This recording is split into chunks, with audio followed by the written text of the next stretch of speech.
Most people believe that paying off your mortgage early is the smartest move they can make. Banks often love it, financial advisors praise it, and millions of homeowners send extra money to their lenders every month. It feels safe. It feels responsible. It feels like winning. But here's the thing. What if that smart move is quietly costing you money? Not emotionally, not philosophically, but mathematically. That's exactly what we're about to explore. Let me introduce you to Adam. Adam just bought a $400,000 house. Nothing flashy, nothing extravagant, just a normal home in a normal neighborhood. He put 20% down and financed the rest with a 30-year mortgage. Adam hates debt. Every month, he looks at that mortgage balance and feels it. It bothers him. Every extra dollar he can spare goes straight toward the principal. He sends an extra $500 each month, every month, without fail, year after year. To Adam, this is progress. This is freedom. This is winning. Now meet Ben. Ben bought the exact same house on the exact same terms. Same down payment, same mortgage, same interest rate. But Ben sees the world differently. He doesn't hate debt, but he doesn't obsess over it either. To him, the mortgage is just a tool. Instead of sending an extra $500 to the bank, he invests that money every month into the stock market, consistently, without fail. If you're like most people, Adam probably sounds like the obvious winner. He's reducing debt, saving on interest, building equity faster. Ben, well, he's leaving a mortgage hanging over his head for decades. Risky, reckless, or so it seems. And for the first few years, it actually looks like Adam made the smarter choice. He sees the balance dropping. He feels the interest he's saving. He feels the security. Ben, not so exciting. His portfolio fluctuates. Some months it gains. Some months it loses. Most of the time, it's invisible. You can't touch it. You can't walk through it. There's no instant gratification. But here's the twist. The first decade tells one story. The second decade tells a different story. And the third decade, the final decade, changes everything. Before we dive into the numbers, I need you to do something. Think about your own life. If you had an extra $500 a month, would you pay down debt? Or would you invest it instead? Comment below and lock in your answer, because over the next 30 years, one of these decisions quietly multiplies your wealth, and the other may limit it without you even realizing. And one more thing. If you want to actually make smarter money decisions using real numbers instead of guessing, subscribe to Fillie Finance. We break down complex financial choices in a way that's easy to understand, actionable, and based entirely on math. Now that we've met Adam and Ben, let's see what happens in the first 10 years and how this seemingly simple choice starts to unfold. The first 10 years felt smooth for Adam. Every month, he watched that mortgage balance shrink faster than he had ever imagined. He felt in control. He was winning. Every extra payment, every dollar sent to the bank felt like progress toward freedom. He told himself, "I'm getting ahead. I'm financially responsible. I'm building wealth." On the outside, it looked perfect. Adam's friends admired him. His parents were proud. People in his neighborhood talked about how smart he was for being debt-free. To anyone watching, Adam's choice seemed obvious. Meanwhile, Ben's world felt boring. Month after month, the $500 went into his investment account. No congratulations, no visible progress. Sometimes the market dipped. Sometimes he barely broke even. No house keys jingling. No social proof. Just numbers on a screen. Most people would assume Ben was losing. But the beauty of this story is that the first few years don't tell the real tale. While Adam felt wealthier, Ben was quietly planting seeds that would grow silently, invisibly, and exponentially. And then reality started knocking on Adam's door. Literally, the first repair came. A water heater went out, $1,500. Not catastrophic, but unexpected. A few months later, property taxes climbed. Insurance premiums followed. Then the air conditioning system needed attention. Another bill, another expense. Nothing huge. Just constant reminders that owning a house costs more than the mortgage payment itself. Most homeowners never include these expenses when comparing paying off a mortgage to investing. They only think about the monthly principal and interest, taxes, insurance, maintenance, unexpected repairs. All of it adds up. Meanwhile, Ben's investment account didn't need new HVAC systems, insurance hikes, or surprise repairs. Nothing changed except his balance quietly growing. By year 3, Adam's house appreciated slightly, enough to make him feel even smarter. Equity was building, mortgage balance falling.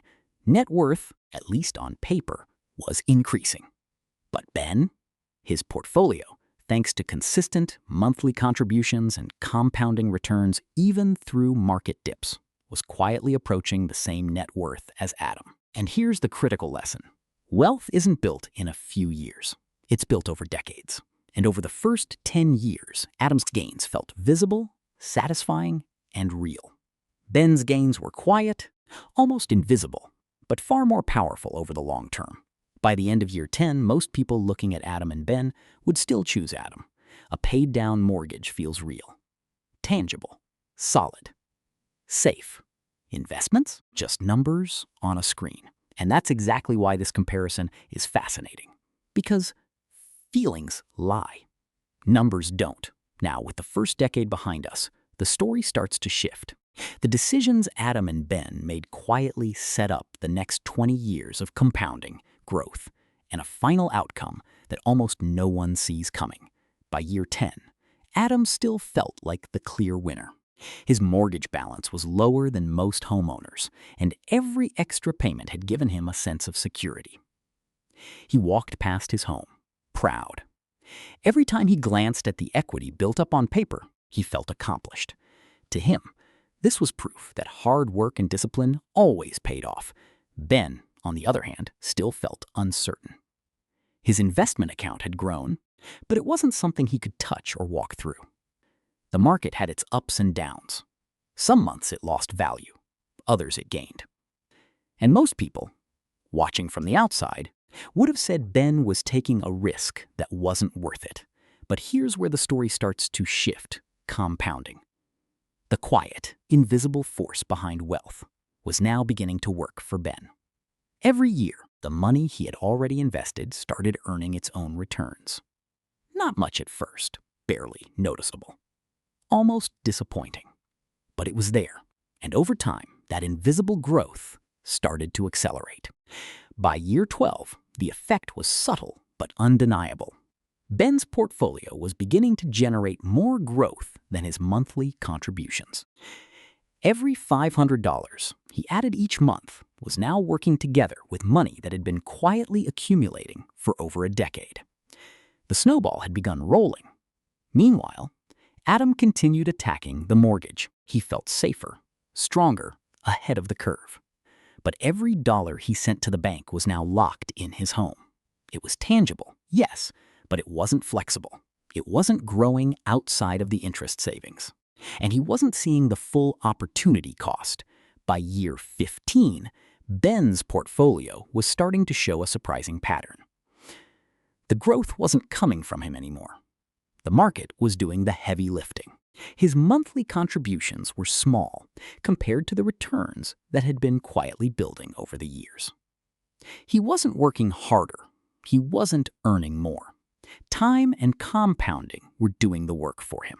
Adam still felt victorious. He could see the tangible proof. Mortgage balance shrinking, interest saved, equity growing. Ben's numbers were invisible.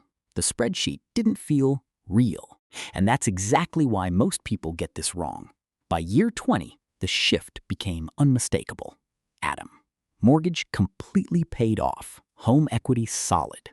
A feeling of accomplishment like few people ever experience. Ben. Same house, same payments, but his investment portfolio was now clearly surpassing Adam's total net worth. The invisible growth that had seemed boring in year 1 now looked unstoppable. And the biggest lesson? For decades, Adam had felt like the winner.